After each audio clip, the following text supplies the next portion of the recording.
بسم اللہ الرحمن الرحیم۔ السلام علیکم ناظرین، تاریخ بتاتی ہے کہ اسلام کی آمد کے وقت سرزمین عرب کے تمام افراد خود کو حضرت ابراہیم کی اولاد اور ان کے دین پر قائم و دائم مانتے تھے۔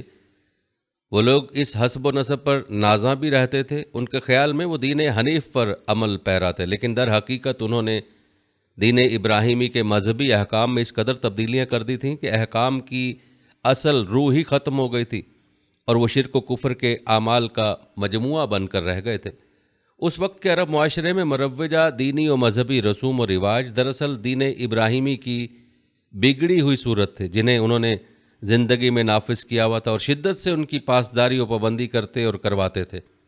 ان سے انحراف کو ارتکاب عظیم سمجھتے اور خود ساختہ معبودوں کی ناراضگی کا سبب جانتے تھے۔ معبودان باطلہ کی خوشنودی اور رضا کی خاطر روزوں کی صورت میں کفارے ادا کرتے، ان کا قرب پانے کی غرض سے کعبہ کی عزت کرتے، اس پر غلاف چڑھاتے، حج کرتے، یہاں تک کہ برہنہ طواف کرتے تاکہ ان کے خدا راضی ہو کر ہمیشہ ان پر مہربان رہیں۔ آج کی ویڈیو میں زمانہ جاہلیت میں ادا کیے جانے والے حج کی مکمل تفصیلات آپ کو بتائیں گے کہ حج کے دوران یہ لوگ کیا کچھ کرتے تھے اور حج سے جڑی رسومات اور عبادات کیا تھیں، اور حج کے دوران یہ لوگ اپنے بتوں کو کیسے پکارتے تھے۔ ناظرین، یاد رہے کہ عربوں کے آباء و اجداد دین حنیف کے پیروکار ہو گزرے تھے، مگر ان کی نفسانی خواہشات اور توہم پرستی انہیں گمراہی کی جانب ہانک لے گئی تھی، جس کے نتیجے میں ان کے مذہبی افکار پراگندہ ہوئے تو انہوں نے بت بنائے، عبادت کے انداز بدلے، رسموں کا اختراع کیا۔ اس طرح خود ساختہ معبودوں کی عبادات کی رسوم و رواج ان کے معاشرے میں سرایت کرتے چلے گئے۔ فطری طور پر انسان کو جو طہارت و نفاست عطا کی گئی ہے، جاہلیت کے زمانے میں عرب ان پر پابند تھے، جیسے کلی کرنا، ناک صاف کرنا، مونچھ تراشنا، ناخن تراشنا، بغل و زیر ناف بال صاف کرنا، استنجا کرنا، مسواک کرنا۔ ان امور میں سے جنابت کا غسل کرنا بھی ہے، جو وہ باقاعدگی کے ساتھ کرتے، بلکہ مرنے والے افراد کی میت کو بھی غسل دیتے اور کفن پہنا کر جنازے کی نماز بھی ادا کرتے۔ اگرچہ ان کی نماز مختلف تھی، اسی طرح روزے رکھتے اور حج بھی کرتے تھے۔ زمانہ جاہلیت میں عرب کی نماز و دعا کے انداز کے حوالے سے قرآن و احادیث میں اشارے ملتے ہیں۔ چنانچہ قرآن مجید میں ارشاد ہوا ہے، اور بیت اللہ یعنی خانہ کعبہ کے پاس ان کی نام نہاد نماز سیٹیاں اور تالیاں بجانے کے سوا کچھ بھی نہیں ہے۔ ناظرین، اس آیت کی تفسیر میں حضرت ابن عباس سے روایت ہے، قریش ننگے بدن بیت اللہ شریف کا طواف کرتے تھے اور اس دوران وہ سیٹیاں اور تالیاں بجایا کرتے تھے۔ اسی طرح اس روایت کو امام طبری نے بھی ذکر کیا ہے۔ حافظ ابن کثیر نے بھی طبری کے حوالے سے ایسا ہی بیان کیا اور حضرت ابن عباس کی روایت نقل کی کہ آپ نے فرمایا کہ حضرت عبداللہ بن عمر کے نزدیک مقا کا مطلب ہے سیٹی بجانا اور تصدیہ کا مطلب ہے تالی بجانا۔ آپ نے سیٹی بجا کر اپنا رخسار جھکا کر اور دونوں ہاتھوں سے تالی بجا کر بتایا کہ وہ کفار اس طرح کیا کرتے تھے، مگر ان میں سے ایسے لوگ بھی تھے جو یہ تمام خرافات انجام نہ دیتے بلکہ دین ابراہیمی کے مطابق عبادت کرتے تھے۔ ناظرین، ہم زمانہ جاہلیت میں کی جانے والی باقی عبادات کے بارے میں اور زمانہ جاہلیت کی رسومات کے بارے میں بھی آپ کو بتائیں گے، لیکن پہلے تذکرہ کرتے ہیں زمانہ جاہلیت کے حج کی۔ ناظرین، روایت بتاتے ہیں کہ عرب زمانہ جاہلیت میں بھی حج کرتے اور احرام باندھتے تھے۔ حج کی ادائیگی کے معاملے میں ان کے مختلف طبقات تھے، جنہیں مذہبی طبقات یا حج کے روایتی طبقات کہا جا سکتا ہے۔ اس کی وجہ ان کا مراسم حج کی ادائیگی میں اختلاف ہے۔ اس اعتبار سے کئی مورخین نے ان کے دو طبقات بیان کیے، مگر تحقیق سے معلوم ہوا کہ ان کے تین گروہ تھے، حمص، حلا اور طلس۔ زمانہ جاہلیت کے حج کو سمجھنے کے لیے ان تین گروہوں کے مراسم حج کا بیان کرنا ضروری ہے۔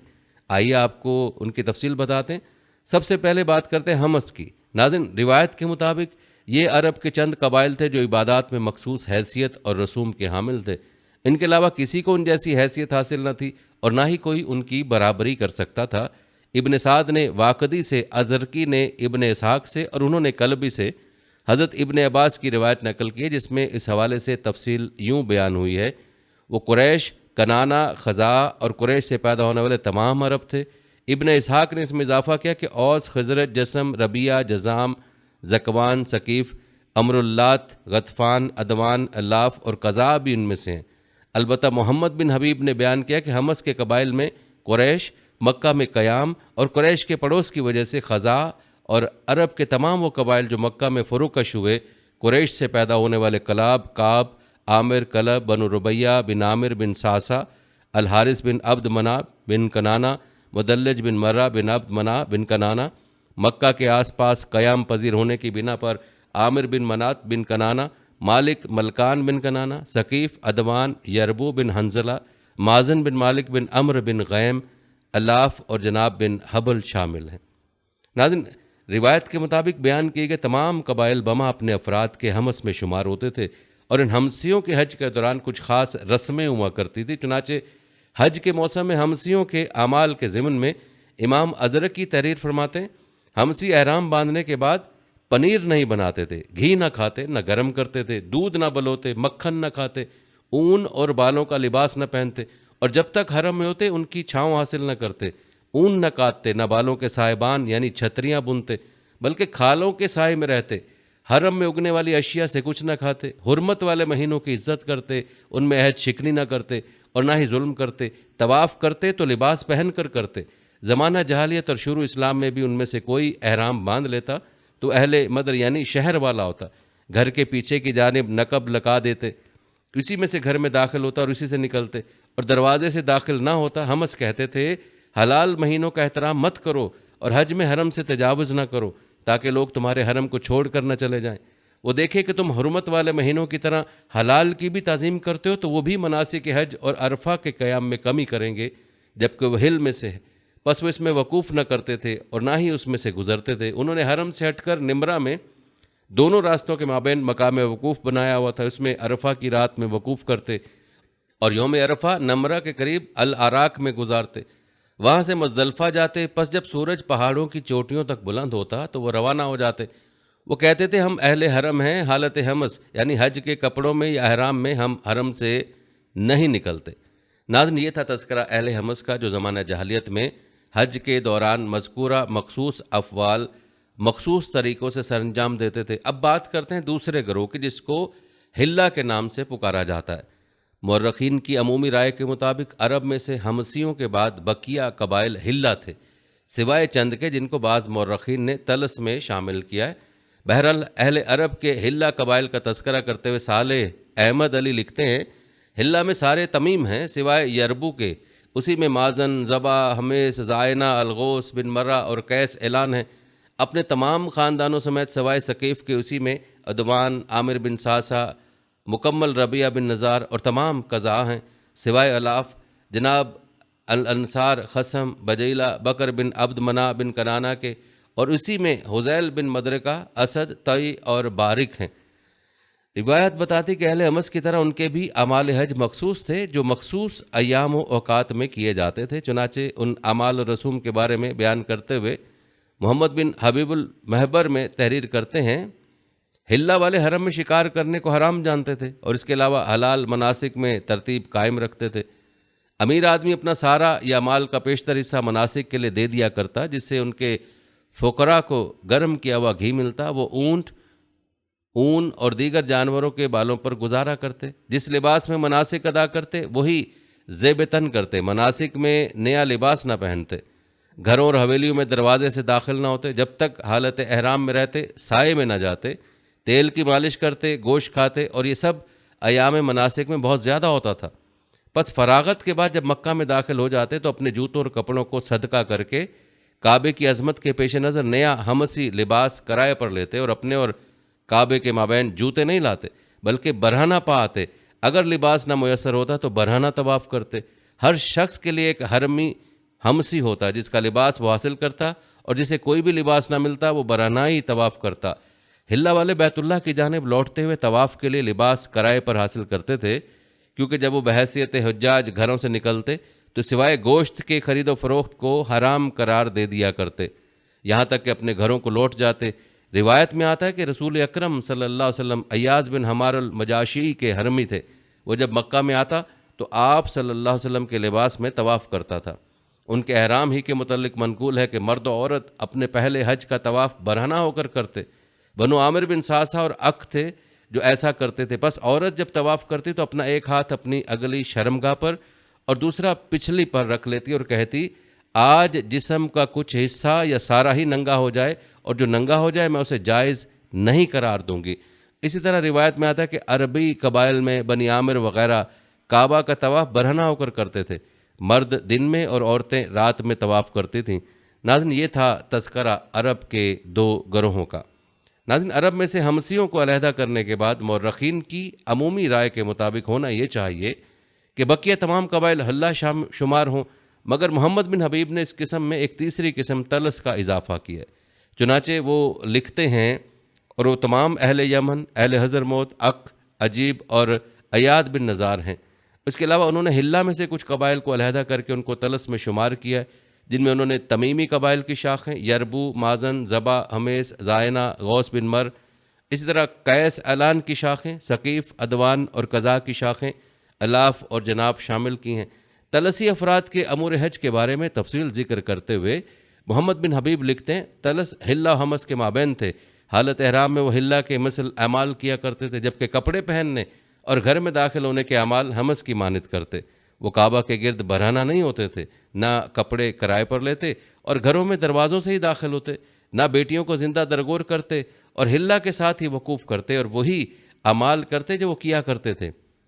روایت بتاتی کہ زمانہ جاہلیت میں وہ لوگ حج و عمرہ ادا کرتے ہوئے تلبیہ بھی کیا کرتے تھے، لیکن بعض قبائل نے اس تلبیہ میں ایسے الفاظ اپنی طرف سے بڑھا دیے جس سے عقیدہ توحید مسخ ہو کر رہ گیا۔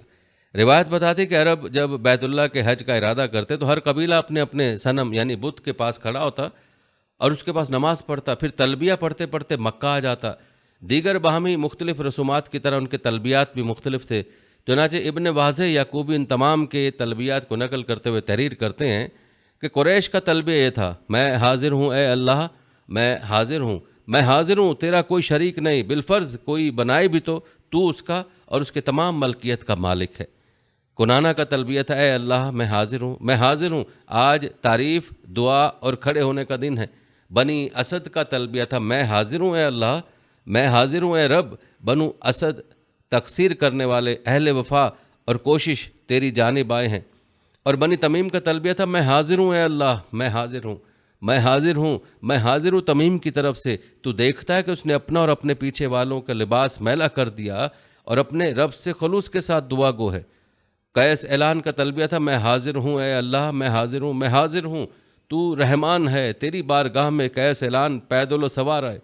ثقیف کا تلبیہ تھا، میں حاضر ہوں اے اللہ، بے شک اہل ثقیف اپنا مال و متاع چھوڑ کر تیرے پاس آئے اور تجھ سے فریاد رس ہوئے۔ حذیل کا تلبیہ تھا، میں حاضر ہوں، حذیل کی طرف سے، بے شک وہ رات کے آخری پہر اونٹوں اور گھوڑوں پر داخل ہوئے۔ ربیہ کا تلبیہ تھا، حاضر ہیں اے ہمارے رب، حاضر ہیں، حاضر ہیں، بے شک ہمارا ارادہ تجھ تک آنا تھا۔ جبکہ بعض یہ کہتے ہیں اپنے رب کے فرما بردار اور اطاعت گزار ربیہ کی طرف سے حاضر ہیں۔ حمیر اور حمدان تلبیہ میں یوں کہتے، حمیر و حمدان کی طرف سے حاضر ہیں جو خدمت گزاری اور دکھ درد میں دوست ہیں۔ عزت کا تلبیہ تھا، اے مالکوں کے مالک حاضر ہیں، تو ہر قوم کے سردار سے خوش بیانی جانتا ہے۔ مزہج کا تلبیہ تھا، شہری، ستارے اور لات عزا کے رب حاضر ہیں۔ جبکہ کندہ اور حضرموت کا تلبیہ تھا، حاضر ہیں، تیرا کوئی شریک نہیں، تو اس کو اپنا بناتا ہے یا ہلاک کرتا ہے، تو حکمت والا ہے، بس اسے چھوڑ دے۔ غسان کا تلبیہ تھا، غسان اور اس کے پیادہ و سوار کے مالک حاضر ہیں۔ اور بجیلہ کا تلبیہ تھا، قحط و باران میں بجیلہ کی طرف سے حاضر ہیں۔ اور قضاء کا تلبیہ تھا، قضاء کی طرف سے حاضر ہیں، اس کے رب کا دفاع کرتے ہوئے، اس کی اطاعت و فرما برداری کے ساتھ۔ اس طرح جزام کا تلبیہ تھا، جزام کی طرف سے حاضر ہیں جو اہل عقل و فکر ہیں۔ عق اور اشریوں کا تلبیہ تھا، ہم رحمان کے پسندیدہ پردوں والے، ازدحام و حرمت والے گھر کا حج کرتے ہیں۔ ناظرین، یہ تھے وہ تلبیہ جو عربی قبائل حج کے دوران پڑھا کرتے تھے، جن سے ایک طرف ان کے مذہبی خیالات واضح ہوتے ہیں تو دوسری طرف ان سے یہ بھی اندازہ کیا جا سکتا ہے کہ مذکورہ بالا تمام قبائل حج کے دوران مخصوص طور پر متعین شدہ الفاظ کے ذریعے اپنے اپنے مذہبی رسوم و رواج کے تحت دعائیں اور دیگر رسوم بھی سر انجام دیتے تھے۔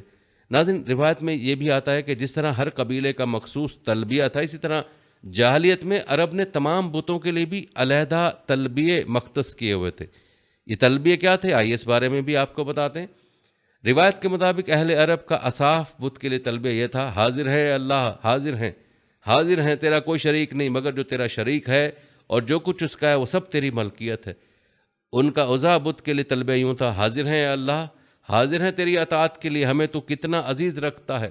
ان کا لات بت کے لیے تلبیہ یوں تھا، حاضر ہیں اے اللہ حاضر ہیں، حاضر ہیں، ہمیں ہمارے گھر کی عمارت کافی ہے جو نہ تو چھوڑا ہوا ہو نہ آسیب زدہ ہے، مگر وہ پاک مٹی سے بنا اور اس کی خدمت گزار نیک لوگوں میں سے۔ اسی طرح جہار بت کے لیے ان کا تلبیہ یوں تھا، حاضر ہیں اے اللہ حاضر ہیں، حاضر ہیں، ہمارے گناہوں کو معاف کر دے، ہمیں صاف نور کی طرف ہدایت دے اور ہمیں اور ہماری قوم کو جہار سے بہر مند کر۔ ان کا سوا کے لیے تلبیہ یوں تھا، حاضر ہیں اے اللہ حاضر ہیں، حاضر ہیں، ہم تیری طرف لوٹ آئے، بے شک ہم سوا کی جانب طلب کیے گئے۔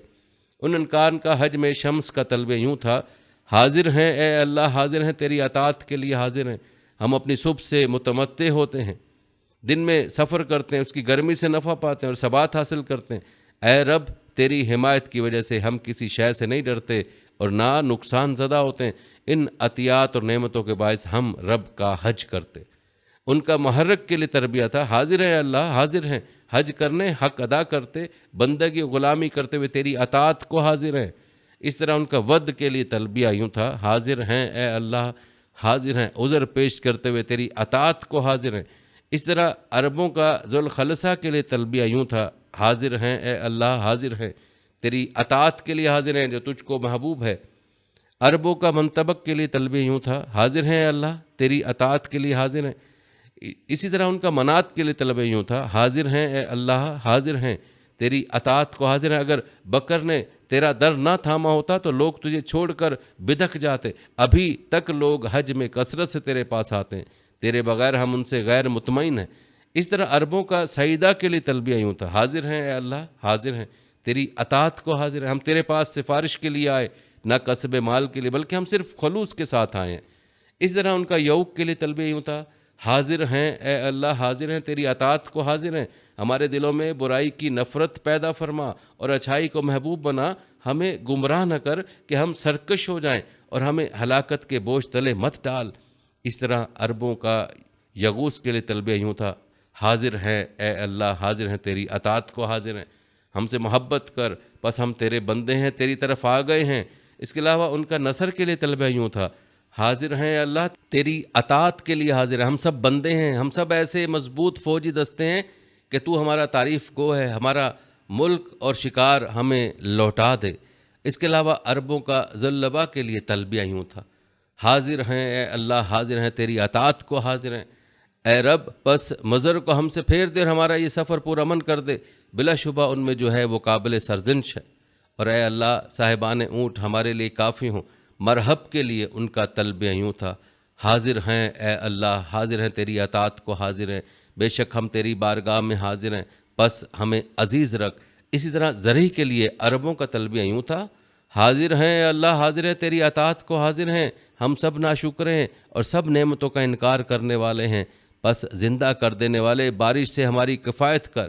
اس طرح ذوالکفین کے لیے تلبیہ یوں تھا، حاضر ہیں اے اللہ حاضر ہیں، تیری اطاعت کو حاضر ہیں، بے شک جرہم والے تیرے بندے ہیں، دوسرے لوگ تو نئے ہیں البتہ وہ پرانے بندے، لہٰذا ان کے مقابلے میں ہم تیری دوستی کے زیادہ مستحق ہیں۔ اور حبل کے لیے ان کا تلبیہ یوں تھا، حاضر ہیں اے اللہ حاضر ہیں، بے شک ہم محفوظ ہیں، تو نے ہمیں نیزوں کی انیوں پر حرام کر دیا، لوگ ہماری کامیابی پر حسد کرتے ہیں۔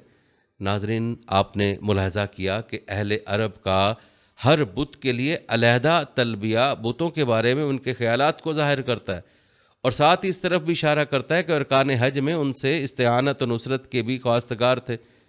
ناظرین، روایات بتاتے ہیں کہ حج کے ایام میں تمام ارکان حج کی عظمت اہل عرب کے درمیان رائج تھی، جیسا کہ مورخین نے لکھا ہے کہ زمانہ جاہلیت میں لوگ حج بھی کیا کرتے تھے، ساتھ طواف کے چکر لگاتے، قربانی کرتے، رمی جمار کرتے، پتھروں کو تبرکن چھوتے اور اشر احرم کا احترام کرتے۔ ان مہینوں میں لڑائی جھگڑا اور قتل و قتال نہ کیا کرتے تھے۔ روایات بتاتے کہ اہل قریش اور دوسرے عرب جب حج کے لیے کعبے میں آتے تو حبل صنم کے پاس اپنے کاموں میں مشورے لینے آتے اور پانسے پھینکتے تھے۔ ان مقامات مقدسہ، ان صنم قدوں اور بت قدوں کا لوگ حج کرتے اور ان کے پاس میلے لگاتے تھے۔ ہر سال کے مہینے مقرر تھے جن میں جنگ و قتال کی ممانعت تھی، یہ حرام کے مہینے کہلاتے تھے اور انہیں میں حج کرتے تھے۔ حج کے لیے دور دور سے لوگ آتے تھے۔ کعبہ کی طرح مشہور حج کی جگہ کعبہ ذی الشوری تھی، اسے رب البیت بھی کہتے تھے، ان اصنام کی نظر و نیاز بھی کرتے، انہیں اچھے اچھے تحفے دیتے، ہتھیار پیش کرتے تھے اور سامان عیش و عشرت ان کے لیے لے جاتے تھے۔ جنوبی عرب والے سونے چاندی یا لکڑی کے نقوش بھی پیش کرتے تھے۔ ناظرین، یہ تھا تفصیلی تذکرہ زمانہ جاہلیت کے حج کے حوالے سے۔ آئیے اب آپ کو زمانہ جاہلیت میں کی جانے والی باقی عبادات کے بارے میں بتاتے ہیں۔ ناظرین، روایت سے معلوم ہوتا ہے کہ زمانہ جاہلیت میں بھی نماز پڑھی جاتی تھی۔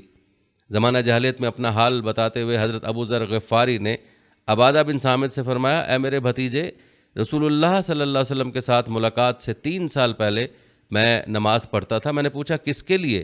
انہوں نے کہا اللہ کے لیے۔ میں نے پوچھا کس طرف منہ کرتے تھے؟ انہوں نے کہا جس طرف بھی اللہ تعالیٰ میرا منہ کر دیتا تھا میں عشاء کی نماز پڑھ لیتا تھا، حتیٰ کہ جب رات کا آخری حصہ ہوتا تو میں اپنے آپ کو چادر کی طرح ڈال لیتا، حتیٰ کہ مجھ پر دھوپ آ جاتی۔ ناظرین، عبادہ بن صامت رضی اللہ تعالیٰ عنہ کے سوال سے معلوم ہوتا ہے کہ اہل عرب عمومی طور پر کسی خاص جانب کو عبادت کی غرض سے متعین کرتے تھے، اور اسی وجہ سے ابو ذر غفاری سے سوال کیا گیا۔ چنانچہ تاریخ ارض القرآن میں اس حوالے سے یوں مذکور ہے، انہوں نے ستاروں کے گھٹنے بڑھنے کے اوقات کو بھی عبادات میں شامل کر دیا تھا، کیونکہ ان کا اعتقاد تھا کہ تمام ستاروں کا مرکز قطب شمالی ہے اور تمام ستارے آغاز عالم سے ہر وقت اپنی جگہ سے ہٹتے اور بڑھتے رہتے ہیں، لیکن قطب کا تارہ ہمیشہ ایک ہی حال پر اپنی جگہ قائم رہتا ہے، اس لیے وہ قبلہ ہے، لہذا اس طرف منہ کر کے وہ اپنی دعا اور مناجات پڑھا کرتے تھے۔ روایت بتاتے کہ دن میں 3 مرتبہ ہر نماز کے لیے ان کو غسل کرنا پڑتا تھا۔ ناظرین، یاد رہے کہ حضور صلی اللہ علیہ وسلم کی بعثت سے قبل وہ بتوں کی عبادت کرتے تھے اور ان کے سامنے سر بسجود ہوتے تھے، جسے رب تعالیٰ کا قرب حاصل کرنے کا ذریعہ سمجھتے تھے۔ اس غرض سے انہوں نے اپنے من پسند بت بنا رکھے تھے۔ قبیلہ کلب کا بت ود تھا جو دومت الجندل میں تھا، سوا کا بت کا نام حزیل تھا، یمنی قبائل کے بت کا نام یغوث تھا، حمیر میں ذوالقلع کا بت نصر تھا، ہمدان کا بت یعوق تھا، طائف میں ثقیف کا بت لات تھا، قریش اور بنی کنانہ کے بت کا نام عزا تھا، اور اوس و خزرج کے بت کا نام منات تھا۔ ان کا سب سے بڑا بت حبل تھا جو کعبہ کی پشت پر تھا، اور 2 بت بنام اصاف اور نائلہ صفا و مروہ پر تھے۔ ان کے معبود اور اصنام تمام محدود اور مقامی ہوتے یا قبیلوں کے ہوتے، جو ان کے اعتقاد کے مطابق جنگ و صلح میں مدد کرتے اور دوسروں سے دشمنی رکھتے۔ روایت بتاتے کہ ان معبودوں کی رضا جوئی اور خوشنودی کے لیے اہل عرب نظر و نیاز اور قربانی بھی کرتے تھے اور تحفے تحائف بھی پیش کرتے تھے۔ انہیں یہ بھی معلوم تھا کہ ان کے معبود کب حاضر ہوتے ہیں، کب غائب ہوتے ہیں اور کس وقت کس مقام پر ہوتے تھے۔ یہ لوگ اصنام کے لیے محبت کبھی غاروں میں بناتے، کبھی پہاڑوں کی چوٹیوں پر صحرا نشیں اپنے اصنام خیموں میں رکھتے اور کہیں ان کے لیے گھر بناتے۔ ان کے ہاں یہ مقامات مقدس ہوتے، ان کی تعظیم کی جاتی اور ان مقامات کا احترام کیا جاتا۔ اسی لیے اہل عرب ان بتوں کی محدود جگہ کو حرم کہتے تھے، جیسے حرم کعبہ، حرم ذی شرعی، اور جو ان کے حدود میں داخل ہو جاتا وہ ہر گزند سے محفوظ رہتا۔ ناظرین، روایت بتاتے ہیں کہ عرب میں ایسے گروہ بھی موجود تھے جو جنات اور فرشتوں کی عبادت کیا کرتے تھے۔ بنو ملیح جو قبیلہ خزاع کی ایک شاخ تھی، وہ ملائکہ اور جنات کی عبادت کرتے تھے۔ بعض مفسرین کے مطابق وہ فرشتوں کو اللہ کی بیٹیاں سمجھتے تھے۔ فرشتوں کو انہوں نے دیویاں قرار دے رکھا تھا۔ ان کے بت عورتوں کی شکل کے بنا رکھے تھے، انہیں زنانہ کپڑے اور زیور پہناتے تھے اور کہتے کہ یہ اللہ کی بیٹیاں ہیں، ان کی عبادت کرتے تھے، انہی سے منتیں اور مرادیں مانگتے تھے۔ اللہ تعالیٰ نے قرآن کریم میں ان کے اس عقیدے کی بڑی شدت سے تردید فرمائی ہے۔ ناظرین، روایت بتاتے ہیں کہ عرب کی عبادات اور رسومات میں روزہ رکھنا بھی شامل تھا۔ بیان کیا جاتا ہے کہ قریش جاہلیت میں عاشورے کا روزہ رکھا کرتے تھے۔ ابراہیم شریف اس روزے کی اوقات کار بیان کرتے ہوئے تحریر کرتے ہیں، ان کے روزے فجر سے مغرب تک ہوتے تھے۔ ہو سکتا ہے کہ اس بات کو انہوں نے کسی سابقہ شریعت سے لیا ہو، اور یہی وجہ تھی کہ اسی دن کعبے پر غلاف چڑھا کر اور اسی طرح کی دیگر رسومات ادا کر کے اس دن کی تعظیم کیا کرتے تھے۔ کہا جاتا ہے کہ جاہلیت کے زمانے میں قریش نے کوئی گناہ کیا اور پھر سے بہت بری بات سمجھا تو کسی نے کہا کہ تم عاشورے کا روزہ رکھو، تمہارے گناہوں کا کفارہ ادا ہو جائے گا۔ ایک روایت میں ہے کہ ان کے ہاں قحط پڑا، پھر دور ہو گیا، چنانچہ انہوں نے شکرانے کے طور پر اس دن کا روزہ رکھا۔ ناظرین، روایت بتاتے کہ اہل عرب کے ہاں دور جاہلیت میں بھی دین حنیف کی بہت سی عبادات باقی رہیں، لیکن انہوں نے ان عبادات کے لیے چند شرائط و قیود مقرر کر کے انہیں ایسا رنگ دے دیا تھا جس میں ان عبادات کی روح فنا ہو گئی تھی۔ دین ابراہیمی کے مطابق وہ اپنے مردوں کو غسل دیتے تھے، کفن پہناتے تھے، ان کی نماز جنازہ پڑھتے تھے، اور سنت ابراہیمی کے مطابق ان کو قبروں میں دفن کرتے، لیکن ان کی نماز جنازہ میں نہ اللہ کی حمد و ثنا تھی، نہ اس میت کے لیے اللہ کی جناب میں مغفرت کی دعائیں مانگی جاتی تھیں، بلکہ میت کو غسل دینے اور کفن پہنانے کے بعد جب دفن کرنے کے لیے لے جاتے تو اس میت کا کوئی قریبی رشتہ دار آگے کھڑا ہو جاتا، اس میت کے محاسن اور کمالات بیان کرتا اور اس کی تعریف میں زمین و آسمان کے کلابے ملا دیتا۔ اس کے بعد تعریف کرنے والا کہتا علیہ رحمت اللہ، یعنی تجھ پر اللہ کی رحمت ہو، اور پھر اس کو دفنا دیا جاتا۔ ناظرین، یہ تھا تذکرہ زمانہ جاہلیت کی چند عبادات کا۔ آئیے بات کرتے ہیں زمانہ جاہلیت کی رسومات کا۔ روایت بتاتی ہے کہ نسل در نسل آباء و اجداد کی اتباع و پیروی میں رواج پذیر ان طور طریقوں میں سے ایک رسم نسئی یعنی حرمت والے مہینوں کو مؤخر کرنا بھی رائج تھی۔ یہ وہ رواج تھا جسے اسلام نے یکسر مسترد کر دیا اور اسے کفر کے مترادف قرار دیا۔ نسئی کا معنی و مفہوم لغت کی کتب میں یوں منقول ہے: زمانہ جاہلیت میں حرمت والے مہینوں کی حرمت کو قتل و قتال کا جواز پیدا کرنے کے لیے سفر کے مہینے کی طرح مؤخر کر دیا جاتا تھا، اسے نسئی کے نام سے موسوم کیا جاتا ہے۔ تاریخی دستاویزات میں ہے کہ زمانہ جاہلیت کے عربوں کے ہاں سال کے چند مہینے ادب و تعظیم سے متصف تھے اور مہینوں کی حرمت کا خاص اہتمام کرتے تھے، لیکن جاہلیت سے مغلوب ہونے کی وجہ سے اس وصف سے کما حقہ بہرہ مند نہ ہو پائے۔ تاریخ میں نسئی کی بابت مروی ہے کہ عرب زمانہ جاہلیت میں بھی اشر حرم کی حرمت پر اعتقاد رکھتے تھے اور ان کی تعظیم کیا کرتے تھے، لیکن چونکہ عرب والوں کی معیشت کا عمومی دار و مدار شکار، لوٹ ماری اور قتل و غارت گری پر تھا، اس لیے انہیں یہ بات بہت ہی شاق و گراں گزرتی تھی کہ مسلسل 3 ماہ تک یہ سلسلہ موقوف رہے۔ لہذا اس کا حل انہوں نے یہ نکالا کہ جب کبھی ایسا ہوتا کہ اشر حرم میں جنگ وغیرہ ہو جاتی تو وہ جنگ کو مؤخر کرنے کی بجائے نسئی کرتے، یعنی ان مہینوں کو مؤخر کر دیتے اور رد و بدل کر دیتے، اور یوں وہ ان مہینوں کی حرمت کو قائم رکھنے کے زوم میں مبتلا ہو کر قتل و غارت گری سے باز نہ آتے تھے۔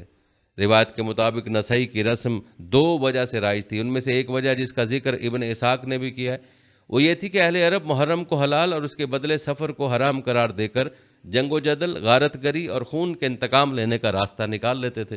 دوسری وجہ یہ تھی کہ قمری سال کو شمسی سال کے مطابق کرنے کے لیے وہ ہر سال حج کو 11 دن یا اس سے کچھ زیادہ آگے بڑھا دیتے تاکہ حج ہمیشہ ایک ہی موسم میں آتا رہے اور ان زحمتوں سے بچ جائیں جو قمری حساب کے مطابق مختلف موسموں میں حج کے گردش کرتے رہنے سے پیش آتی ہیں۔ اس حوالے سے امام حساس رازی نے ابن عباس کے حوالے سے لکھا ہے، نسئی سے مراد عرب کی وہ تقدیم و تاخیر ہے جو وہ زمانہ جاہلیت میں مختلف مہینوں میں کیا کرتے تھے۔ عرب کی اس تقدیم و تاخیر کی وجہ سے اکثر و بیشتر حج بھی اپنے وقت سے مقدم و مؤخر ہو جایا کرتا تھا۔ اسے عرب کا وہ اعتقاد بھی مراد ہے جو وہ غیر حرام مہینوں کی حرمت کے بارے میں رکھا کرتے تھے، جیسا کہ حضرت ابن عباس نے کہا ہے کہ محرم کو سفر بنا دیا کرتے تھے۔ ابن نجیب وغیرہ نے کہا کہ اہل قریش ہر 6 ماہ میں کچھ دن بڑھا دیا کرتے تاکہ ہر 13 سال میں ذی الحج اپنے وقت پر آ جائے۔ ناظرین، ان روایت سے واضح ہوتا ہے کہ اہل عرب ہر سال 11 دن کا اضافہ کر کے 3 سال میں 1 مہینہ بڑھا دیتے تھے اور یوں وہ ایک ہی موسم میں عبادت حج وغیرہ سر انجام دینے کے قابل ہو جایا کرتے تھے۔ لیکن یہ طریقہ حکم باری تعالیٰ کی نافرمانی کے سوا کچھ نہیں۔ چنانچہ خدائی حکم سمیت اس رسم نسئی کا ذکر کرتے ہوئے اللہ تعالیٰ نے قرآن مجید میں ارشاد فرمایا ہے، بے شک اللہ کے نزدیک مہینوں کی گنتی اللہ کی کتاب یعنی نوشتۂ قدرت میں 12 مہینے لکھی ہے، جس دن سے اس نے آسمان اور زمین کے نظام کو پیدا فرمایا تھا۔ ان میں سے 4 مہینے رجب، ذی القعدہ، ذی الحج اور محرم حرمت والے ہیں۔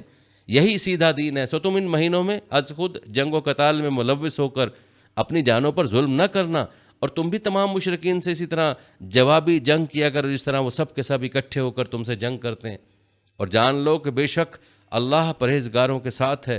حرمت والے مہینوں کو آگے پیچھے ہٹا دینا محض کفر میں زیادتی ہے۔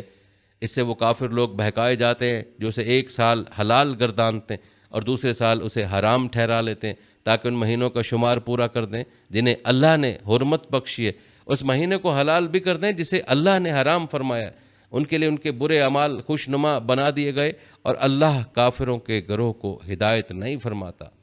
روایت بتاتے کہ ان 4 مہینوں کو حرمت والے مہینے قرار دینے کی حکمت یہ تھی کہ حج اور عمرہ ادا کرنے آنے والوں کے لیے راستوں کو محفوظ و مامون بنایا جائے، راستے پرامن ہو اور مناسک حج و عمرہ کرنے والوں کو کسی قسم کا خوف و خطرہ نہ ہو۔ مذکورہ بالا آیات بینات میں مہینوں کی حرمت کے متعلق حکم خداوندی کو بیان کرنے کے بعد اس رسم نسئی کے بارے میں واضح فرمایا کہ کفر میں اضافہ ہے۔ اس کے معنی بیان کرتے ہوئے امام بغوی بیان کرتے ہیں کہ اس کا مطلب کافروں کے کفر پر مزید زیادتی ہے، کیونکہ اس طرح کرنے سے حکم خداوندی پامال ہوتا ہے۔ یاد رکھیں نسائی کی پہلی صورت تو صریحاً گناہ ہی تھی کہ اللہ تعالیٰ کے حرام کیے ہوئے مہینوں کو حلال بھی کر لیا جائے اور پھر ہیلا بازی کر کے اسے قانونی شکل بھی دے دی جائے۔ رہی دوسری صورت تو بظاہر تو بے ضرر معلوم ہوتی ہے، لیکن دراصل وہ بھی خدا کے قانون سے بدترین بغاوت تھی۔ تخلیق کائنات کے آغاز سے ہی اللہ تعالیٰ نے احکامات کی ادائیگی کے لیے شمسی حساب کی بجائے قمری حساب کے مقرر کرنے میں مصلحت رکھی کہ اس کے بندے زمانے کی تمام گردشوں میں ہر قسم کے حالات و کیفیات میں اس کے احکام کی اطاعت کے خوگر ہوں۔ لیکن اس رسم نسائی کی وجہ سے روزہ و حج دیگر عبادات میں منمانا موسم اپنا لیا جاتا تھا، جس کے سبب یہ عمل بدترین بغاوت بن گئی تھی۔ عربوں میں نسائی کے آغاز کے بارے میں الروز الانف میں درج ایک شعر سے یہ اندازہ ہوتا ہے کہ معد بن عدنان عرب کے جد امجد کے زمانے میں بھی نسائی ہوتی تھی، جبکہ بعض روایت کے مطابق یہ طریقہ بنو کنانہ نے شروع کیا اور اسے اپنے لیے موجب فخر قرار دیا، جس وجہ سے یہ اس کی شروعات کرنے والوں میں شمار ہوئے۔ روایت ہے کہ بلا شبہ نسائی کندہ میں تھی، پھر کنانہ ہی کے مابین بنی مالک میں اور خاص طور پر بنی الکلمس میں ہو گئی، جس پر یہ لوگ قائم رہے یہاں تک کہ اسلام آ گیا۔ ایک روایت یوں منقول ہے کہ سب سے اول نسائی عرب کا بادشاہ کلمس تھا، جس کا نام حذیفہ تھا۔ وہی پہلا شخص تھا جس نے سب سے پہلے نسائی کیا، اور سب سے پہلا جو مہینہ نسائی کیا گیا وہ محرم تھا، جسے ایک سال حلال کیا جاتا اور ایک سال حرام۔ جس سال محرم حرام کیا جاتا تو اس سال تو 3 اشہر حرم حسب ترتیب پے در پہ آتے۔ بہرحال ناظرین، یہ نسائی عرب میں رائج تھی اور اس کا مقصد حدود الہیہ کی پاسداری خود ساختہ طریقے سے کرنا تھی، جس بنا پر اللہ تبارک تعالیٰ نے اس رسم کو کفر میں زیادتی سے تعبیر فرمایا اور اسے گمراہی کا سبب قرار دیا۔ علامہ زبیدی نے تاج العروس میں ناسئین کو مرحلہ وار بیان کرتے ہوئے تحریر کیا کہ ناسئین مختلف لوگ تھے جو یکے بعد دیگرے منتخب ہوتے رہے اور یہ فریضہ خود ساختہ ادا کرتے رہے۔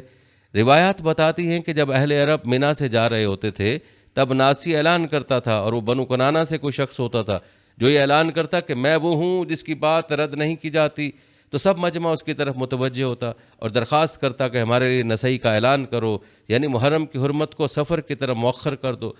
وہ ان کے لیے محرم کو حلال کر دیتا۔ سب سے پہلے جس نے نسائی کی اس کا نام قلع تھا، اس نے 7 سال نسائی کی، اس کے بعد 11 سال امیہ نے کی۔ ان میں سے ایک کھڑا ہوتا اور کہتا میری طرف نہ کوئی گناہ منسوب کیا جاتا ہے، نہ ہی کوئی عیب لگایا جاتا ہے، اور نہ ہی میری بات رد کی جاتی ہے۔ پھر وہ مہینوں میں نسائی کرتا، اور ناسی کا لقب کلمس ہوا کرتا تھا اور وہ سب سے بڑا سردار مانا جاتا تھا۔ سب سے پہلا کلمس جو بنا اس کا نام تھا حذیفہ ابن عبد بن فقیم بن عدی بن عامر ابن ثعلبہ بن حارث بن مالک بن کنانہ۔ پھر اس کا بیٹا قلع بن حذیفہ کلمس بنا۔ اس کے بعد یکے بعد دیگرے عباد بن قلع، امیہ بن قلع، اوف بن امیہ اور جنادہ بن امیہ بن اوف بن قلع کلمس بنے۔ البتہ اسلام آنے کے بعد اللہ تبارک تعالیٰ نے اس کبھی رسم کا خاتمہ فرما دیا۔ چنانچہ اس حوالے سے امام حساس رازی بیان کرتے ہوئے لکھتے ہیں، اللہ تعالیٰ نے اپنے رسول صلی اللہ علیہ وسلم کے حج کے وقت ان ماہ و ایام کی ترتیب کو بے نہیں اسی ترتیب کے موافق کر دیا جو وقت تخلیق کی کائنات تھی، اور حج کو بھی اپنے وقت ذی الحج کے موافق کر دیا۔ اسی حوالے سے مروی ایک حدیث مبارکہ میں منقول ہوا کہ نبی کریم صلی اللہ علیہ وسلم نے حجۃ الوداع کے خطبے میں ارشاد فرمایا، زمانہ گھوم کر اپنی اصل حالت پر ویسا ہو گیا جیسا اس دن تھا جب اللہ تعالیٰ نے زمین و آسمان بنائے تھے۔ 1 برس 12 مہینے کا ہے، جس میں 4 مہینے حرام ہیں، یعنی ان میں لڑنا بھڑنا درست نہیں۔ 3 مہینے تو برابر ہو گئے، ذیقعت، ذی الحج، محرم، اور چوتھا رجب، مضر کا مہینہ جو جمادی الاخری اور شعبان کے بیچ میں ہے۔ ناظرین، آپ نے ملاحظہ کیا کہ اہل عرب میں زمانہ جاہلیت میں مختلف الانواع جاہلانہ طور طریقے، رسوم و رواج اور عادات و اطوار رائج تھیں جو نسل در نسل آباء و اجداد کے اتباع و پیروی میں رواج پذیر ہوتی جاتی تھیں۔ عرب جاہلیت کے ان طور طریقوں میں سے ایک رسم نسائی بھی رائج تھی، جسے قرآن نے یکسر مسترد کر دیا اور اسے کفر کے مترادف قرار دیا۔ یوں یہ رسم نسائی جس سے حرمت الہیہ کی حدود پامال ہوتی رہی تھی، اسے یکسر ختم کر دیا گیا اور ابتدائی زمانہ سے چلے آنے والے حرمت کے مہینوں کی اصل کو قائم کر دیا گیا۔ ناظرین، آپ کو مزید بتاتے چلیں کہ اہل عرب میں رائج بعض جاہلانہ رسوم میں سے صلاح و عشر بھی رائج تھیں۔ جب بارش برسنا بند ہو جاتی اور قحط سالی کا دور دورہ ہوتا تو صلاح اور عشر جو 2 درختوں کے نام تھے کہ ٹہنیاں کاٹ کر ایک گائے کی دم کے ساتھ باندھ دیتے، پھر ان شاخوں کو آگ لگا دیتے اور اسے گائے کو دشوار گزار پہاڑیوں میں بھگا دیتے۔ اس فعل سے یہ خیال کرتے کہ ان کے اس طریقے سے بادل امٹ کر آئیں گے، بجلی چمکے گی اور موسلا دھار بارش برسے گی۔ ایک عرب شاعر اس بابت اظہار طنز کرتے ہوئے یوں کہتا ہے، ہم نے اس گائے سے شفاعت طلب کی جس کی دم سے شاخیں باندھ کر آگ لگا دی گئی تھی تاکہ موسلا دھار بارش برسے، لیکن اس چیز نے ہمیں کوئی نفع نہ پہنچایا بلکہ خشک سالی میں مزید اضافہ ہو گیا۔ ہم اس سے مایوس ہو کر بارش کی رب کی طرف متوجہ ہوئے، اس نے ہمیں پناہ دی اور ہماری بنجر زمینوں کو زرخیز زمینوں میں تبدیل کر دیا۔ ناظرین، نشار سے واضح ہوا کہ عربوں کے ہاں اس رسم کا رواج تھا۔ اس طرح ایک جاہلانہ رسم یہ بھی تھی کہ اگر ایک اونٹ کو خارش کی بیماری لاحق ہوتی تو اس کے ساتھ جو صحت مند اونٹ ہوتا اس کو آگ سے داغ لگائے جاتے اور یہ سمجھا جاتا کہ اس طرح خارش زدہ اونٹ صحت یاب ہو جائے گا۔ خارش زدہ اونٹ کو ذل ارق کہا جاتا۔ عرب کی اس توہم پرستی کو بھی شعراء نے اپنے اشعار میں بھی استعارے کے طور پر بیان کیا۔ چنانچہ ایک شاعر کہتا ہے، تو نے مجھ پر ایک گناہ کا الزام لگایا حالانکہ اس کا ارتکاب میرے علاوہ کسی اور نے کیا ہے، مجھ پر رحم کرو اور ایک خارش زدہ اونٹ کے بدلے میں صحت مند اونٹ کو داغ مت لگاؤ۔ ناظرین، روایات بتا دیں کہ عرب کی ان جاہلانہ رسوم میں سے ایک رسم یہ بھی تھی کہ جب کوئی شخص کسی ایسے گاؤں میں داخل ہونے کا ارادہ کرتا جس میں کوئی وبا پھوٹی ہوئی ہوتی تو اس سے بچنے کے لیے اور جنوں کے شر سے اپنے آپ کو محفوظ رکھنے کے لیے اس گاؤں کے دروازے پر کھڑا ہو جاتا اور اندر قدم رکھنے سے پہلے گدھے کی طرح آواز نکالتا، پھر خرگوش کا ٹخنا اپنے گلے میں باندھ لیتا اور یقین کر لیتا کہ اب نہ وبا مجھے کوئی نقصان پہنچا سکتی ہے اور نہ یہاں کا جن مجھے کوئی اذیت پہنچا سکتا ہے۔ اس کو وہ تاشیر کے لفظ سے تعبیر کرتے تھے، جیسا کہ ایک شاعر کہتا ہے، جب کوئی جنگ بھڑک اٹھتی ہے تو گدھے کی طرح آواز نکالنا کوئی نفع نہیں دیتا، نہ اپنے مقام سے ادھر ادھر ہٹ جانا اور نہ خرگوش کے ٹخنے کو اپنے گلے میں لٹکانا سود مند ثابت ہوتا ہے۔ اس کے علاوہ ان کی ایک رسم یہ بھی تھی کہ جب کوئی شخص سفر پر جاتا تو ایک دھاگا کسی درخت کی ٹہنی کے ساتھ باندھ دیتا یا اس کے تنے کے ارد گرد لپیٹ دیتا، پھر جب سفر سے واپس آتا اس دھاگے کو دیکھتا، اگر وہ صحیح سلامت ہوتا تو سمجھتا کہ اس کی بیوی نے اس کی غیر حاضری میں کوئی خیانت نہیں کی، اور اگر وہ اسے ٹوٹا ہوا پاتا تو خیال کرتا کہ اس کی بیوی نے اس کی غیر حاضری میں بدکاری کا ارتکاب کیا۔ اس دھاگے کو الرتم کہتے ہیں۔ اسی طرح ان کی ایک رسم بد کے بارے میں ابن سقیط نے روایت کیا کہ عرب کہتے تھے اگر کسی شریف آدمی کو قتل کر دیا جائے اور وہ عورت جس کا بچہ زندہ نہ رہتا ہو تو اس مقتول کی لاش کو رونتتی اوپر سے گزرے، اس کے بعد جو بچہ وہ جنے گی تو وہ زندہ رہے گا۔ ناظرین، اس کے علاوہ عربوں کے یہاں ایک کبھی رسم یہ بھی تھی کہ جب کوئی آدمی مر جاتا تو اس پر نوحہ خوانی کرتے، روتے، اپنے چہروں پر تماچے مارتے، گریبان پھاڑتے اور سر منڈوا دیتے۔ بسا اوقات مرنے والا مرنے سے پہلے خود اپنے وارثوں کے نام اس رسم کی تاکیدی وصیت کر جاتا۔ چنانچہ طرفہ بن العبد جو عرب کا ایک مشہور شاعر تھا، اس نے اپنی بھتیجی کو وصیت کرتے ہوئے لکھا، اے مابت کی بیٹی، جب میں مر جاؤں تو شایان شان طریقے پر میری موت کا اعلان کرنا اور میرے لیے اپنا گریبان چاک کر دینا۔ یہ ماتم اور نوحہ خوانی ہفتہ 10 دن تک جاری رہتی اور بعض اوقات 1 سال تک یہ محشر برپا رہتا۔ اس کے بعد گریہ زاری اور ماتم گساری کا سلسلہ کہیں جا کر اختتام پذیر ہوتا۔ اس طرح لبید نے اپنی دونوں بیٹیوں کو اس بابت وصیت کرتے ہوئے کہا کہ میرے مرنے کے بعد تم دونوں کھڑی ہو جانا اور میری محامد اور اوصاف جو تم جانتی ہو انہیں بیان کرنا، نہ اپنے چہروں کو نوچنا اور نہ اپنے بالوں کو منڈوانا، اور دونوں یہ کہنا کہ ہمارا باپ وہ تھا جس نے کبھی اپنے دوست کو ضائع ہونے دیا، نہ کبھی کسی امین کی خیانت کی اور نہ کسی کے ساتھ بدعہدی کی۔ رونے دھونے کا سلسلہ تم 1 سال تک جاری رکھنا، پھر تم پر سلامتی ہو، اور جو شخص مرنے والے پر پورا سال روئے پھر اس کے بعد وہ رونا ترک کر دے تو اسے معذور سمجھا جائے گا۔ ناظرین، یہ تھا تذکرہ عرب کے ان رسومات کا جو زمانہ جاہلیت کی رسومات تھیں۔ اسلام نے جاہلیت کی دیگر کبھی رسومات کے ساتھ ساتھ اس رسم کو بھی ختم کر دیا تھا، جیسا کہ نبی کریم صلی اللہ علیہ وسلم نے ارشاد فرمایا، وہ آدمی جو رخساروں پر تماچے مارے، اپنے گریبانوں کو چاک کرے اور جاہلیت کے زمانے کی لافیں مارے، وہ مسلمانوں میں سے نہیں۔ اسی حوالے سے حضرت ابو موسیٰ اشعری رسول اکرم صلی اللہ علیہ وسلم کا فرمان بیان کرتے ہوئے نقل فرماتے ہیں، میں تمہیں گواہ بناتا ہوں کہ میرے ہر حالقہ، سالقہ اور خارقہ عورتوں سے بری ہوں۔ موجود لوگوں نے سوال کیا کہ آپ نے اس بارے میں کچھ سنا ہے؟ انہوں نے کہا کہ ہاں، رسول اللہ صلی اللہ علیہ وسلم سے سنا ہے۔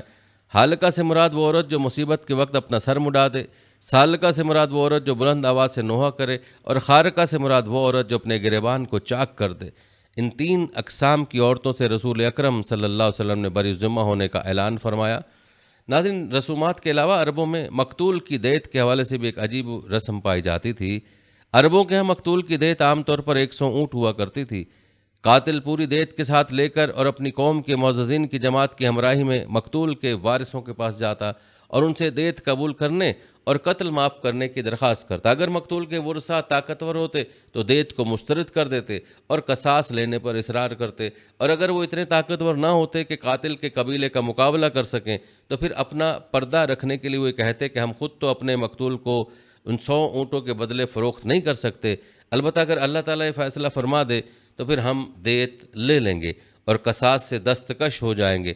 اس بارے میں فیصلہ خداوندی معلوم کرنے کی صورت یہ تھی کہ کمان میں تیر رکھ کر آسمان کی طرف پھینکا جاتا، اگر وہ خون سے آلودہ ہو کر واپس آتا تو وہ کہتے کہ اللہ تعالیٰ نے دیت لینے کی اجازت نہیں دی بلکہ قصاص لینے کا حکم دیا ہے، اس لیے ہم مجبور ہیں۔ اگر واپس آنے والا تیر خون سے آلودہ ہوتا تو کہتے کہ اللہ تعالیٰ نے دیت لینے کے بارے میں فیصلہ کر دیا۔ یہ حیلہ محض عوام کو خاموش کرنے کے لیے کیا جاتا، ورنہ کبھی بھی ایسا نہیں ہوا کہ تیر پھینکا گیا ہو اور خون سے رنگیر ہو کر واپس آیا ہو۔ عام لوگوں کی دیت کے بارے میں تو یہ مقدار مقرر تھی، لیکن اگر مقتول کوئی بادشاہ یا امیر قوم ہوتا تو اس کی دیت 100 اونٹ کی بجائے 1000 اونٹ دی جاتی تھی۔ بادشاہ اور رئیس قبیلے کو اس معاشرے میں جو خصوصی امتیازات حاصل تھے ان میں سے یہ امتیاز بھی تھا۔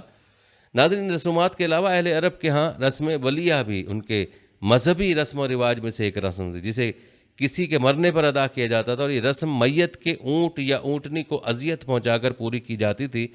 عرب کے زمانہ جاہلیت کی اس رسم کے حوالے سے سید محمود شکری اپنی کتاب میں لکھتے ہیں، بلیہ وہ اونٹنی ہوتی تھی جس سے قبر کے پاس باندھ دیا جاتا یہاں تک کہ وہ مر جاتی۔ یہ ایک مشہور رسم تھی۔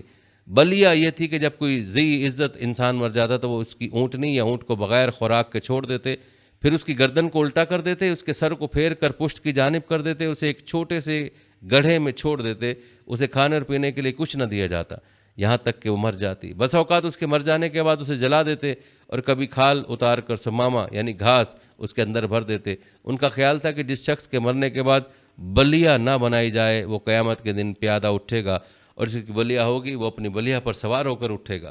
ایک روایت میں حربیہ بن الاشیم الفقاسی اپنے بیٹے سے کہتا ہے، سعد اگر میں مر جاؤں تو میں تجھے وصیت کرتا ہوں، کیونکہ وصیت کرنے والا قریب ترین شخص ہوتا ہے۔ تمہارے بعد میں تمہارے باپ کو ایسا نہ دیکھوں کہ جب اسے اٹھایا جائے تو وہ تھکا ہوا کبھی ہاتھوں کے بل گرتا اور کبھی راستے سے ایک طرف ہٹ جاتا۔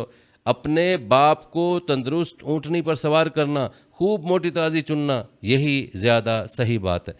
ناظرین، ان اشعار سے یہ بھی معلوم ہوتا ہے کہ اہل عرب کے ان بعض قبائل کے ہاں جو بعثت کے قائل تھے، یہ بھی ایک رسم جاری و ساری تھی جن سے ان کا مقصد فوت شدہ کو بعثت پر سواری مہیا کرنا تھا۔ ناظرین، اس طرح کی رسومات سے اندازہ بآسانی لگایا جا سکتا ہے کہ دور جاہلیت میں عربوں کی جاہلیت کا کیا عالم تھا۔ ناظرین، زمانہ جاہلیت میں عربوں میں توہم پرستی کا کیا عالم تھا، آئیے آپ کو اس بارے میں بھی بتاتے ہیں۔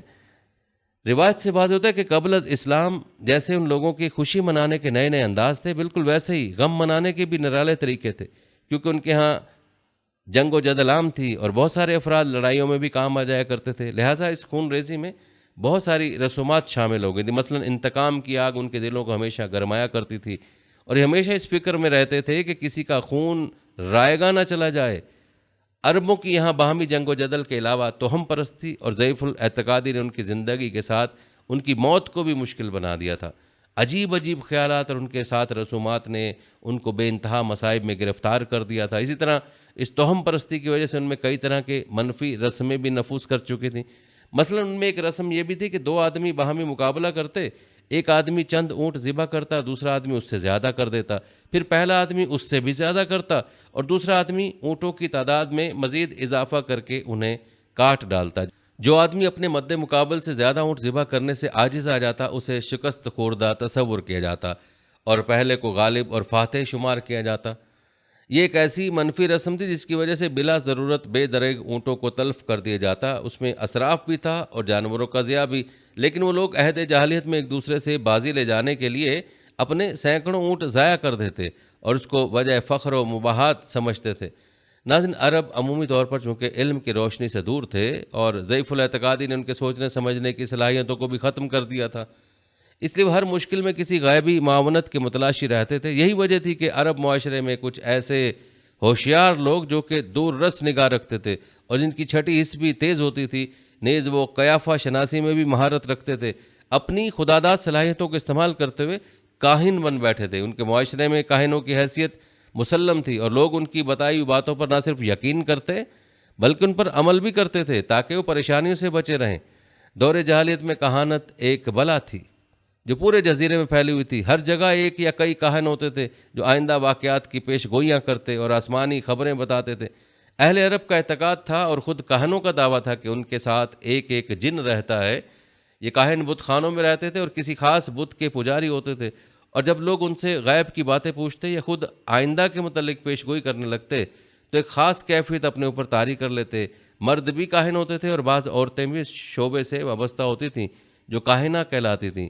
یہ مصیبتوں اور بلاؤں کے دور کرنے کے لیے بت پرستانہ علاج اور تدبیر بتاتے تھے۔ یہ اپنی کہانت کی اجرت میں بڑی بڑی رقمیں اور نذرانے وصول کرتے تھے۔ اسلام کے بعد ان میں جو مسلمان ہو گئے تھے وہ اعلانیہ اپنے ماضی کے فریب کا اعتراف کرتے تھے۔ اسی طرح عرب ہر طرح کے ٹونے ٹوٹکے آزمایا کرتے تھے اور ان کے باثر ہونے پر کامل یقین بھی رکھتے تھے۔ ٹونے ٹوٹکے اور توہم پرستی نے ان کے ذہنوں کو پراگندہ کر دیا تھا، یہاں تک کہ یہ خوشی اور غم ہر موقع پر ان کا استعمال کرتے نظر آتے تھے۔ شگون لینے میں بھی ان کا نہایت مضبوط اعتقاد تھا کہ جب کوئی مصیبت یا تباہی ان پر نازل ہوتی تھی تو پتھر کی چھوٹی کنکریوں پر کچھ پڑھ کر پھونکتے تھے، اور ایسا کرنے سے اس مصیبت کے دور ہونے کی توقع رکھتے تھے۔ جانوروں کے آنے اور بولنے سے بھی نیک اور بد شگون لیا کرتے تھے۔ مثلاً اگر کوئی جانور کسی شخص کی بائیں طرف سے دائیں طرف کا راستہ کاٹ جاتا تو اس کو نیک شگون سمجھتے تھے اور سانحہ کہتے تھے، لیکن اگر دائیں جانب سے بائیں طرف راستہ کاٹ گیا تو اس کو بد شگونی سمجھتے تھے اور جارح کہتے تھے۔ روایت بتاتی ہے کہ عرب کے تہوار کسی نہ کسی بازار کے نام پر منسوب ہوتے تھے جن کے قائم ہونے کے ایام مخصوص تھے اور اس لیے انہی کے نام پر مشہور ہو گئے تھے۔ یہ تہوار عرب کی تجارت سے جو عرب کے اقتصاد سے جڑی ہوئی تھی اور اس کے بازاروں سے مربوط ہوتے تھے۔ ناظرین یاد رہے کسی بھی فرد، قوم یا مملکت کے اقتصادی حالت اس کی اجتماعی حالت کے تابع ہوا کرتی ہے۔ منقول تفصیلات کے مطابق ان بازاروں پر عربی رنگ مکمل طور پر چڑھا ہوا تھا اور عرب وہاں خرید و فروخت، لین دین، عقد و معاملات اور حقوق و قضایا بھی نمٹاتے تھے۔ وہاں غیر عربی نظم و نسق کا داخلہ ممکن نہیں تھا۔ مثلا بازار اوکاز میں ہمیں ایسا ہی ماحول نظر آتا ہے جو گویا جاہلیت کے عرب کا ایک آئینہ نما ہے۔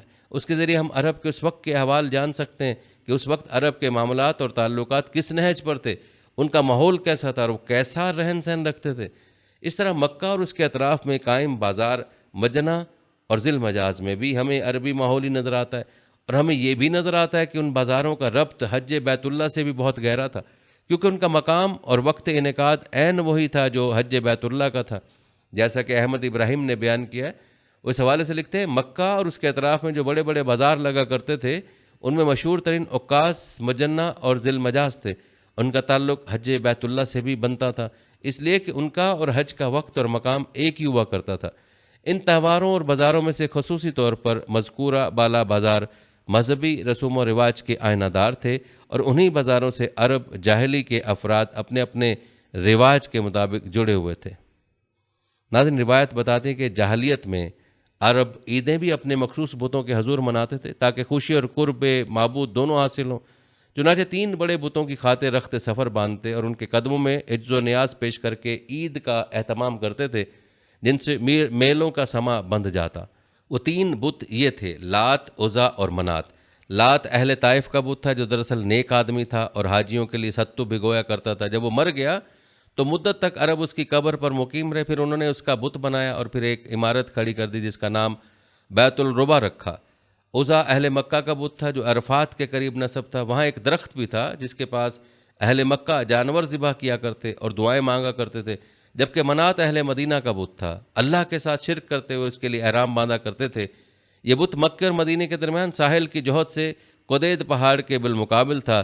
ان تینوں بتوں کے پاس جمع ہونے کے لیے عربوں نے سال بھر میں مخصوص موسم مقرر کر رکھے تھے۔ ہر پہاڑی راستے سے عرب ان کا قصد کر کے آتے اور کعبے کی طرح ان کی تعظیم کیا کرتے تھے۔ ان کے پجاری اور دربان مقرر تھے۔ یمن میں ذوالخلصہ، خصم اور باجیلا کا گھر تھا جس میں بت تھے اور عرب ان کی پرستش کیا کرتے تھے۔ وہاں سال میں ایک بار میلہ بھی لگا کرتا تھا۔ نبی اکرم صلی اللہ علیہ وسلم نے جریر سے فرمایا، کیا تو ذوالخلصہ کو تباہ کر کے میرے دل کو راحت نہ پہنچائے گا؟ جریر کہتے ہیں سن کر میں 150 سواروں کو لے کر نکلا، پھر ہم نے اسے توڑ ڈالا اور ان تمام لوگوں کو جو وہاں تھے قتل کر ڈالا۔ روایت بتاتے کہ اہل عرب جاہلیت میں اپنے تہواروں، عیدوں، جنگوں اور میلوں میں بہترین کپڑوں، فاخرہ لباس، قیمتی دوشالوں اور خوش نما چادروں کو زیب تن کیا کرتے تھے۔ گھڑ سوار گھوڑوں پر سوار ہو کر دوڑ لگایا کرتے، سخی جوا کھیلا کرتے، بچے مختلف قسم کے کھیل کھیلا کرتے تھے، نوجوان دفیں اور باجے بجاتے، رجس کے اشعار اور دیگر اشعار گاتے جو انہوں نے جنگوں کے بارے میں کہے ہوتے۔ ناظرین، یہ تھی ہماری آج کی ویڈیو۔ کمنٹ سیکشن میں اپنی رائے کا اظہار ضرور کریں اور بتائیں کہ آپ اگلی ویڈیو کون سے اسلامک ٹاپک پر دیکھنا چاہتے ہیں۔ آپ کی قیمتی رائے ہمارے لیے بہت اہمیت رکھتی ہے، اور جانے سے پہلے ویڈیو کو شیئر ضرور کیجیے گا۔ ہم امید کرتے ہیں کہ آپ کو ہماری آج کی ویڈیو ضرور پسند آئی ہوگی۔ اگر آپ کو ہماری آج کی ویڈیو پسند آئی ہے تو اس کو لائک کریں۔ آخر میں ان لوگوں سے ایک بار پھر درخواست ہے کہ ہمارے چینل کو ضرور سبسکرائب کر لیں جنہوں نے ابھی تک ہمارا چینل سبسکرائب نہیں کیا ہوا۔ سبسکرائب کے ساتھ لگے گھنٹی کے بٹن کو بھی ضرور کلک کریں تاکہ آپ کو ہماری آنے والی مزید ویڈیوز کا نوٹیفیکیشن بر وقت ملتا رہے۔ اللہ تعالیٰ آپ کو اپنی زمان میں رکھے، آمین۔